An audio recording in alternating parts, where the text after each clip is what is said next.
Assalamualaikum warahmatullahi wabarakatuh. Baru-baru ini saya telah membuat video bagi menjawab fitnah Dr. Haris Ismail ke atas Profesor Datuk Dr. Maza atau ringkasannya Dr. Maza dalam isu tauliah. Dr. Haris telah membuat naik video balasan yang antara lain menafikan bahawa beliau telah melakukan fitnah. Dr. Haris bertanya sebagaimana yang kita dapat lihat di gambar thumbnail, kat mana fitnahnya? Jadi, dalam video ini saya akan menafikan penafian Dr. Haris tersebut. Sebelum itu, 3 perkara untuk perhatian para penonton yang dirahmati Allah sekalian. Pertama, Dr. Haris memiliki 2 saluran YouTube. Pertama lagi utama ialah Protagonis Insight. Sementara yang kedua ialah Manhaj Nubuwah. Yes, you heard me right. Manhaj Nubuwah. Manhaj bermaksud metodologi, sementara Nubuwah bermaksud kenabian. Jadi, Manhaj Nubuwah bermaksud metodologi kenabian. Akan tetapi, cuba lihat video-video yang beliau muat naik ke saluran Manhaj Nubuwah. Adakah itu layak disebut sebagai Manhaj Nubuwah? Saya yakin tuan-tuan dan puan-puan dapat menjawabnya sendiri. Kedua, 2 video terbaru dalam saluran Manhaj, saya tak dapat nak sebut sebab sangat-sangat bertentangan. Okay? 2 video terbaru dalam saluran tersebut, Dr. Haris menjawab saya. Namun perhatikan ya bagaimana kedua-dua video tersebut bergetar-getar. Video pertama dengan getaran yang agak teruk. Pada mulanya saya sangkakan ada gempa bumi, tapi bukan. Mungkin angin ribut agaknya sebab video tersebut dibuat dalam suasana outdoor, dalam suasana di luar ya, mungkin angin kuat. Namun video kedua dirakam indoor pun bergetar-getar juga. Dr. Haris ni ada penyakit ke? Atau beliau menggelabah habis untuk menjawab saya? Getaran jiwa. Ketiga, ada yang membuat laporan defamation ke atas video saya kerana menggunakan perkataan yang tidak sesuai. Namun, perhatikan juga perkataan yang digunakan oleh Dr. Haris ke atas saya. Seperti menipu, penjahat agama, jahil murakab dan macam-macam lagi. Saya pun ada pilihan untuk membuat laporan defamation report. Tetapi saya memilih untuk menjawab video tersebut agar sama-sama kita dapat perhatikan, kita dapat nilai siapakah yang sebenarnya penjahat agama. Tentang menipu dan jahil murakab tu kita sedia maklum. Siapa ya yang menipu dengan memotong poster iklan solat tarawih dan sembang santai yang panas baru-baru ni ya? Siapa ya yang jahil murakab sehingga tidak tahu beza antara kias dan kiasan? Tak baik ketawakan orang. Tentang defamation ni, insya-Allah saya akan buktikan di akhir video siapa yang defame dirinya sendiri sehingga saya tak perlu nak buat laporan. Baiklah. Kita masuk kepada isu utama yang ingin saya jawab, iaitu penafian Dr. Haris bahawa beliau memfitnah Dr. Maza. Kita mulakan dengan menyemak maksud atau definisi perkataan fitnah dalam bahasa Melayu.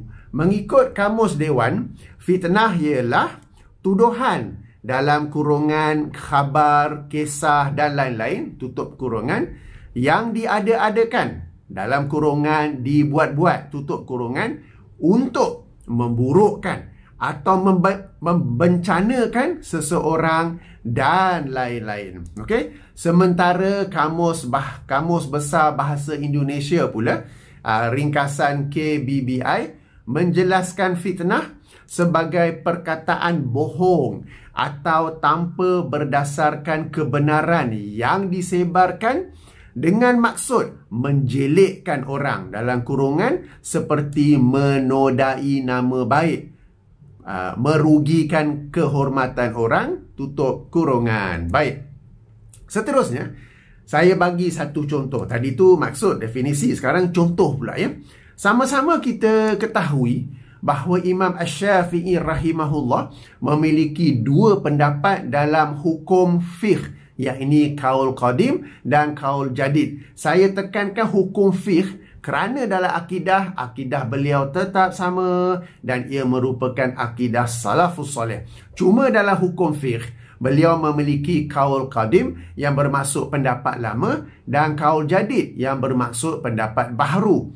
Para ulama telah menerangkan kenapakah berlakunya dua kaul ini dan saya rasa tak perlu saya jelaskan di sini. Kalau nak jelas pun kena buat video berasingan. Namun yang pentingnya, ini adalah sesuatu yang lazim di kalangan para ahli ilmu di mana mereka berubah pendapat selari dengan penambahan ilmu dan keluasan pengalaman. Sesiapa yang ingin tahu lebih lanjut tentang kaul qadim dan jadid ni, saya syorkan untuk dapatkan buku ini. Boleh fokus atau tidak? Okey, ada di Shopee dan Lazada. Okey, baiklah. Katakanlah saya sedang berbicara dengan seseorang yang langsung tidak tahu menahu tentang kaul qadim dan kaul jadid Imam Asy-Syafi'i. Lalu saya berkata kepadanya, tahu tak, Imam Asy-Syafi'i pada awalnya berpendapat tiada air mustakmal. Tetapi kemudian dia berpendapat ada pula air mustakmal. Ini adalah kontradiksi. Ini adalah pertentangan. Okey. Dalam kenyataan saya di atas, saya telah memfitnah Imam Asy-Syafi'i. Di manakah letak fitnah tersebut? Okey, fitnah tidak terletak pada dua pendapat Imam Asy-Syafi'i tentang air mustakmal itu, kerana kedua-duanya memang benar-benar tercatat dalam sumber-sumber yang dipercayai. Boleh rujuk dalam kitab ini, ada dibincangkannya. Namun fitnah terletak pada perkataan kontradiksi dan pertentangan, di mana apabila ia disampaikan, maknanya perbezaan pandangan tentang air mustakmal tu, bila disampaikan tanpa penjelasan yang sepatutnya berkenaan kaul qadim dan jadid serta kenapakah ia berlaku, maka menjadilah ia, berdasarkan apa yang kita baca daripada Kamus Dewan tadi, tuduhan yang diada-adakan untuk memburukkan atau membencanakan seseorang. Atau sebagaimana Kamus Besar Bahasa Indonesia, perkataan bohong atau tanpa berdasarkan kebenaran yang disebarkan dengan maksud menjelekkan orang, kan. Jadi sengaja saya tak nak cerita. Sengaja saya cerita pandangan, ada dua pandangan tentang air mustakmal. Pandangan lama kata ada, pandangan baru kata tak ada. Ini kontradik. Ini pertentangan untuk menjelekkan ataupun untuk memburukkan Imam Asy-Syafi'i. Jadi ini contoh fitnah, ya. Maka saya ulangi, fitnah tidak terletak pada dua pendapat Imam Asy-Syafi'i tentang air mustakmal, tetapi terletak pada perkataan kontradiksi dan pertentangan tanpa penjelasan yang sepatutnya, sehingga apabila orang yang tidak tahu tentangnya mendengar, mereka pun akan, Imam Syafi'i macam tu ke? Tak tahu, tak biasa macam tu, kan? Okey, baik. Sekarang kita masuk ke video Dr. Haris. Apabila dimainkan dua video Dr. Mazhar, video pertama 13 tahun yang lepas dan video kedua sidang media yang terkini, berlaku dua fitnah. Fitnah tidak berlaku pada penyiaran kedua-dua video tersebut oleh Dr. Haris, kerana kedua-dua video memang benar ada. Akan tetapi, walau bagaimanapun, namun begitu, fitnah berlaku pada pertama, penggunaan perkataan kontradik dan pertentangan. Dan kedua, potongan sidang media Dr. Mazhar sehingga seseorang itu tidak tahu sebab-sebab di sebalik pelaksanaan tauliah oleh Dr. Mazhar. Demikian juga perkataan Dr. Haris yang sebelum memainkan potongan sidang media, beliau berkata, sekarang kita tengok apa pula yang Dr. Mazhar katakan apabila ada penceramah yang nak masuk ke negeri dia. Dan apabila selesai potongan sidang media itu, Dr. Haris merumuskan, okey, dah jadi lain ya, kita dengar mesti dilaksanakan tauliah itu. Padahal tidak ada yang sudah jadi lain seperti mana yang saya jelaskan dalam video saya.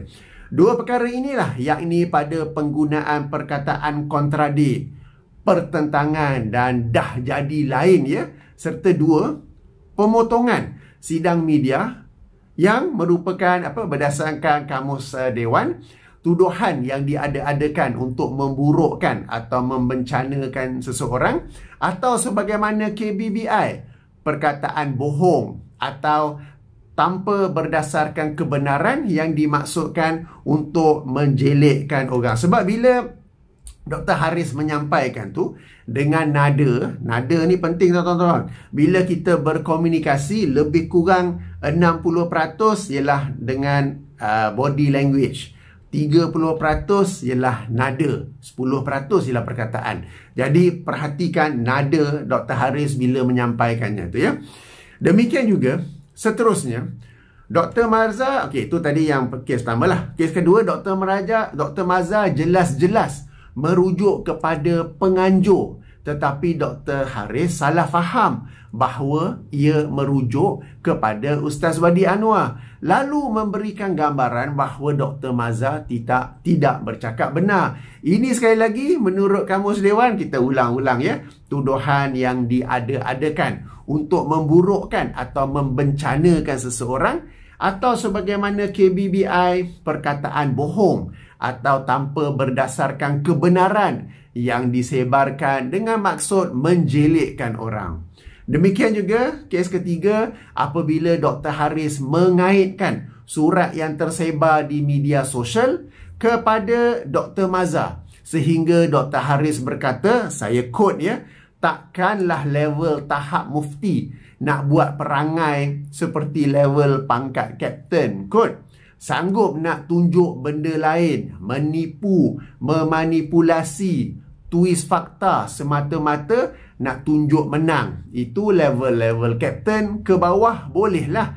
Ini level mufti, tinggi ni, biarlah lebih beramanah. Tuan-tuan dan puan-puan, perhatikan perkataan Dr. Haris sendiri bahawa saya ni menipu, memanipulasi, twist fakta.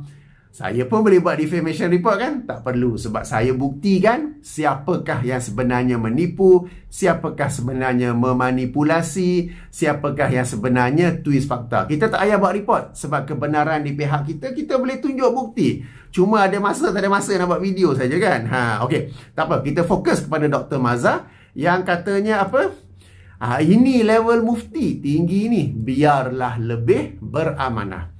Apabila Dr. Haris menyatakan ini mufti tinggi ni, biarlah lebih beramanah, mafhum mukhalafahnya atau maksud di sebaliknya adalah mufti memiliki nilai amanah yang rendah, maka hendaklah dipertingkatkan supaya jadi lebih beramanah. Padahal Dr. Maza tiada kaitan langsung dengan surat yang tersebar itu. Menarik untuk diperhatikan, apabila menjawab video saya, Dr. Haris hanya menyentuh fitnah pertama dan kedua. Adapun fitnah ketiga, yakni mengaitkan surat yang tersebar di media sosial kepada Dr. Maza dan meminta Dr. Maza menjadi mufti yang lebih beramanah, tidak disentuh langsung. Ini jelas membuktikan bahawa Dr. Haris mengakui bahawa dia telah salah dalam memfitnah Dr. Maza. Tetapi takkan nak mengaku salah kan? Ego kena jaga, title PhD tu kena jaga, air muka tu depan semua orang yang mengenalinya dalam kehidupan sebenar kena jaga. Okey, tak apalah, aku buat diam sajalah. Atau seperti kata pepatah Inggeris, I just sweep under the carpet. Sebab tu dia buat diam je isu tu. Dia jawab balik. Tapi yang pertama, yang kedua, yang ketiga dia buat diam je kan? Okey. Jelas ya tentang fitnah yang saya maksudkan. Okey. Baik, alang-alang saya sebut tentang video Dr. Haris yang menafikan saya memfitnahnya. Ayuh kita ulas sikit dan memberi sedikit react ya. Pertama, Dr. Haris menyatakan saya ini kurang maklumat dan ilmu dalam perkataan fitnah. Lalu Dr. Haris kata biar pergi belajar dulu, kemudian kita boleh sembang lanjut. Baik, saya telah jelaskan maksud fitnah berdasarkan Kamus Dewan, Kamus Besar Bahasa Indonesia, contohnya dan kenapa saya katakan Dr. Haris memfitnah Dr. Maza. Siapa yang kena pergi belajar sebenarnya ya? Atau Dr. Haris pun tahu sebab Kamus Dewan, Kamus Besar Bahasa Indonesia adalah satu rujukan yang mudah didapati. Lalu dia buat helah daripada membicarakannya. Kalau aku bicarakan, kena batang hidung aku sendiri. Tak apa, aku tak payah sentuh, aku tak nak bincang. Kita kata, biarlah kata Hafiz tu belajar lagi kan. Kedua, Dr. Haris menyatakan bahawa topik yang dibincangkan ialah Ustaz Wadi Anwar. Sementara yang disebut oleh Dr. Mazhar dalam sidang media tersebut sebagai orang yang menyalahgunakan hak kebebasan bersuara adalah Encik Husam. Maka Dr. Haris tuduh saya telah twist perkara ini. Hello, PhD holder, hello. Knock, knock, knock. Anything up there? Isunya adalah orang yang layak memiliki hak bersuara untuk mengajar Islam, maka patut diberikan tauliah. Akan tetapi, orang yang menyalahgunakan hak kebebasan bersuara tersebut tidak boleh diberikan tauliah. Encik Husam adalah contoh orang yang menyalahgunakan hak kebebasan bersuara. Namun, orang yang menyalahgunakan hak kebebasan bersuara tidak terhad kepada Encik Husam. The issue is, kalau tak faham bahasa Melayu lah, the issue is, a qualified Muslim has the right of speech to teach Islam. But if he or she abuses this right, then action will be taken. Mr. Husam is cited just as an example of a person who abused this right. But it is just an example. It is not limited to Mr. Husam. Justru, orang yang menyalahgunakan hak kebebasan bersuara dalam mengajar agama tidaklah terhad kepada Encik Husam. Ia turut merangkumi penceramah lain sebagaimana penilaian dan budi bicara Jabatan Mufti Perlis. Apabila tidak disebut nama Ustaz Wadi Anwar, ia tidaklah bererti Ustaz Wadi tidak termasuk dalam kategori orang yang menyalahgunakan hak kebebasan bersuara dalam mengajar agama. Masuk atau tidak terserah kepada penilaian dan budi bicara Jabatan Mufti Negeri Perlis. Aduh, macam mana orang level PhD tak boleh faham perkara mudah seperti ini? Betul, Dr. Mazhar sebut dalam sidang media tersebut tentang Husam dengan tunjuk jari tengah, perkataan lucah apa. Tapi itu sebagai contoh orang-orang yang menyalahgunakan hak kebebasan bersuara untuk mengajar agama tidaklah terhad kepada Encik Husam. Banyak kali saya ulang ni kan? Boleh faham kan? Wow. Okay, tak apa. Setakat ni nampak tak tuduhan jahil murakab itu kembali kepada siapa? Sebab tu saya kata saya tak payah buat report. Saya cuma buktikan saja siapakah yang sebenarnya jahil. Okey. Seterusnya yang ketiga, Dr. Haris merujuk kepada titah Raja Perlis tentang kepentingan tauliah lalu membuat kesimpulan mudah agar mufti berilah tauliah kerana ia berada di bawah keputusan beliau. Saya jawab balik, ya, mufti akan berikan tauliah. Namun pemberian tauliah tersebut adalah kepada orang yang terbukti tidak menyalahgunakan hak kebebasan bersuara ketika menyampaikan ilmu agama. Semata-mata memiliki sijil pengajian agama sahaja tidak cukup. Orang yang memiliki sijil pengajian agama tetapi pada waktu yang sama menuduh Syekhul Islam Ibn Taymiyah rahimahullah sebagai kononnya memfatwakan hukuman mati ke atas orang yang melafazkan niat menggelar negeri di utara sebagai Wahabi, menyampaikan hadis-hadis dhaif tidak berdasarkan syarat-syarat pengamalan hadis dhaif yang digariskan oleh para ulama, segera meminta maaf ke atas kaum yang beragama Hindu tetapi enggan meminta maaf ke atas penyokong-penyokong dia sendiri. Bukan umat Islam, penyokong-penyokong dia sendiri yang bermati-matian membela menara 15 kilometer dan macam-macam lagi. Sememangnya tidak layak diberi tauliah begitu saja. Alhamdulillah, Alhamdulillah, Alhamdulillah. Mujurlah mufti yang dimasukkan itu bijaksana. Keempat, ini best. Tentang perlawaan memohon tauliah. apakah Dr. Mazhar dalam sidang media tersebut merujuk kepada pihak penganjur atau kepada Ustaz Wadi Anwar. Dr. Haris berkesimpulan ia merujuk kepada Ustaz Wadi Anwar dengan mengemukakan dua bukti, bukan satu, dua bukti, tuan-tuan dan puan-puan. Ayuh kita semak bukti tersebut. Jangan ketawa lagi. Serius kan? Bukti pertama, Dr. Haris mengemukakan posting Facebook Profesor Dr. Rozaimi tentang surat. Saya ulangi ya, surat yang pernah dihantar oleh JAIPS, Jabatan Agama Islam Perlis, kepada Ustaz Wadi Anwar. Dr. Haris mengemukakan posting ini sebagai bukti kerana Dr. Rozaimi lebih dekat dengan Dr. Mazhar, maka dengan itu lebih faham. Padahal dalam posting itu sendiri yang saya gariskan warna merah tu, Dr. Rozaimi sendiri sebut, saya telah bertanya kepada JAIPS. Dr. Rozaimi tidak bertanya kepada Dr. Mazhar tentang siapakah yang dimaksudkan. Dan keseluruhan posting Facebook Dr. Rozaimi itu merujuk kepada surat, bukannya kepada sidang media Dr. Mazhar, mahupun perjumpaan Exco Negeri atau perjumpaan oleh JAIPS. Kita ulang kaji ya. Dr. Mazhar dalam sidang media tersebut tidak menyentuh langsung tentang perlawaan melalui surat. Dr. Mazhar menyebut perlawaan melalui perjumpaan dengan Exco Agama dan JAIPS, bukan melalui surat. Kemudian, ini yang best ni. Dalam video asalnya, Dr. Haris sendiri menyebut bahawa surat itu bukanlah perlawaan untuk memohon tauliah. Ayuh kita dengar ya, minta izin daripada Dr. Haris untuk saya mainkan potongan daripada video beliau sendiri. Link saya bagi dalam kotak description.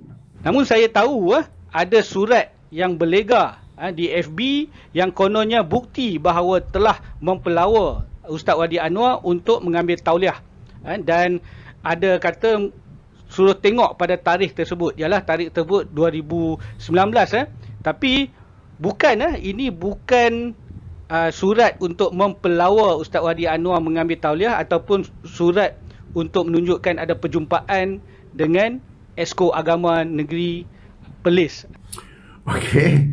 Jadi Dr. Haris sendiri telah menerangkan bahawa surat tersebut bukanlah pelawaan untuk memohon tauliah dan bukan juga perjumpaan dengan Exco Perlis. Lalu kenapa tiba-tiba dalam video balasan surat itu dijadikan bukti pula bahawa Dr. Mazhar dalam sidang media tersebut merujuk kepada Ustaz Wadi Anwar? Ini bukan kali pertama ya Dr. Haris kontradik diri sendiri antara video yang berbeza. Sebab kita pinjam perkataan Dr. Haris sendiri kan, asalkan nak menang. So dia buat video kan asalkan nak menang, asalkan dapat buktikan dia betul, okey. Walaupun saling kontradik antara satu sama lain. Sebelum ni pun saya telah buktikan. Okey, baik. Jadi bukti pertama ditolak kerana ia tiada kaitan dengan surat JAIPS kepada Ustaz Wadi dan ditolak berdasarkan perkataan Dr. Haris sendiri dalam video asal bahawa surat itu bukanlah pelawaan dan bukanlah perjumpaan dengan Exco. Okey. Bukti kedua pula ialah, dikemukakan laporan Metro di mana wartawan sendiri memahami sidang media tersebut sebagai merujuk kepada Ustaz Wadi Anwar. Macam mana orang level PhD tak boleh faham sendiri sidang media lalu kemudian meletakkan dirinya ke level kefahaman wartawan. Semua ini sekali lagi semata-mata untuk memenangkan dirinya sendiri. Maka bukti kedua juga tertolak. Sidang media Dr. Mazhar tersebut jelas dan mudah difahami ya. Sebab itulah Ustaz Wadi juga menolak adanya perjumpaan oleh Exco Negeri dan JAIPS kerana ia sememangnya tidak berlaku. Di sini Ustaz Wadi bercakap benar. Beliau menafikan perjumpaan tetapi tidak menafikan surat. Perjumpaan tidak berlaku kerana Dr. Mazhar sememangnya dalam sidang media itu sedang merujuk kepada penganjur dan bukannya kepada Ustaz Wadi.